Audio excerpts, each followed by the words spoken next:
kepada mereka yang datang ni, pendatang yang sedang berada di laut. Persoalannya tadi yang saya lihat apa disebut oleh Kinapatan yang saya setuju ialah ketegasan kita sebagai pengurusi ASEAN terhadap Myanmar. Ketegasan kita maknanya tegas, kemudian mesti berani macam Tan Sri Speaker. Boleh ugut Perdana Menteri nak letak jawatan untuk reform parlimen, akhirnya Perdana Menteri setuju. Pokok Berani macam speaker ni. Pokok sena Ya. peraturan mesyuarat tidak membenarkan melibatkan nama speaker waktu berbahas. Dan itu satu kenyataan. Satu Khusus kenyataan kepada contoh. perbahasan. Saya mengatakan contoh keberanian seorang pendekar. Ini yang kita mau. Duduk pokok sena sudah. Kalau macam speaker jadi pengurusi Pokok ASEAN, sena. saya fikir sudah tentu Myanmar tak berani untuk melakukan tindakan terhadap sikit Terima kasih speaker. Lebih sikit. Tak, saya sebut tadi itu jangka Kedatangan masa 10 minit. Kalau kedatangan kasih lagi laluan macam begini sudah jadi berapa minit? Tan Sri, yang saya sebut Setelah tadi harusan nanggung, selepas tu respon, lepas tu golong supaya menteri saya dipanggil untuk Tan Sri, yang saya golong sebut tadi tindakan jangka pendek itu bukti. Tindakan jangka panjang memang dibuat. Isu sekarang ni kadang-kadang keberanian kita pun diambil kesempatan. Yang rakan-rakan sebelah sini tak berani nak bentuk kabinet bayangan, tak boleh. Ya, Tan Sri, kita setuju untuk reform parlimen seperti mana yang disebut oleh Tan Sri Speaker. Kerana Tan Sri Speaker sendiri mengakui bahawa parlimen jadi rubber stamp.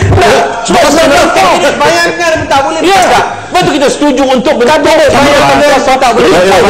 dulu. Ya, sebab Pokok sena, saya tidak ada mengaku bahwa parlemen rubber stamp. Saya katakan persepsi masyarakat di luar sana. 36-12 36-12 Bang Zero Kaduan 36-12 tidak payah dibicara mana-mana. Saya yang buat kenyataan itu, awas. sebab itu maknanya Tan Sri mengatakan bahawa perlu kepada reform. Sila dulu yang berbuat tidak bahkan respon. Dia lagi ambil kira dari pokok sena. Itu rubber stamp. Saya kenyataan Lenggung memang betul, iaitu memang kerajaan telah mengambil langkah jangka pendek, iaitu memberi kebenaran untuk membuat rumah transit. Itu sudah betul. Dan pokok sena pun memang ada kebenaran juga, iaitu seharusnya Malaysia bertindak tegas dan berani. Itu betul. Dan saya membetulkan pokok sena, speaker tidak pernah mengugut. Apa yang dia katakan adalah yang benar. Itu dia. Masa penjelasan rubber stamp itu benar lah. Rubber stamp itu benar. Adakah itu yang dimaksudkan dengan pejabat tangan? Saya mengikuti apa ni temu ramah speaker. Dia tidak pernah menyatakan bahawa parlimen ini rubber stamp. Yang ada dia kata persepsi. Ini salam ni NATO juga, cuy. Jadi itu yang benar. Apabila Persepsi ada sebabnya, Tan Sri Speaker. Betul tak betul? Persepsi mesti ada sebab. Tak mungkin adanya asap kalau tidak ada api.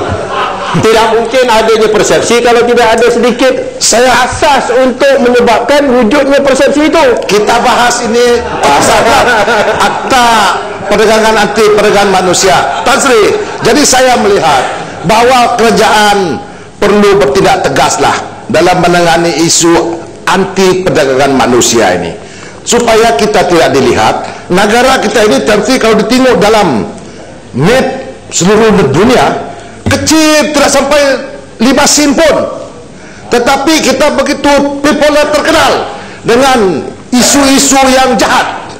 Dengan perdagangan manusia kita terkenal, dengan dada kita terkenal.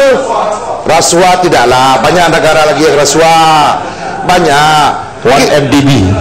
Jadi oleh kerana itu, biarlah kita terkenal dengan isu-isu yang baik-baik, supaya negara luar pun menghormati kita. Ini seolah-olah kita third world country begini. Apabila ada penyelundupan manusia, itu Malaysia Pak, dia bilang.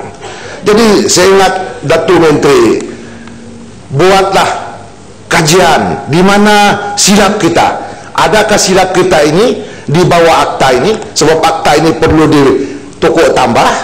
Kalau akta yang perlu ditukuk tambah kita sudah selamat, tidak ada lagi perdagangan manusia, bermakna kita kita tunggu tambahlah setiap masa Tan Sri akta kita ini. Tetapi kalau akta ini sekadar hanya untuk memperkukuhkan undang-undang, rasa saya perlu kita lihat 1000 langkah ke belakang lagi untuk menentukan bahawa tidak lagi berlaku perdagangan manusia ini pada masa-masa akan datang. Terima kasih Tan Sri. Tan Sri memang berani. Menteri sifat. Yang menteri ini apa kurangnya? Berani juga nih, sila.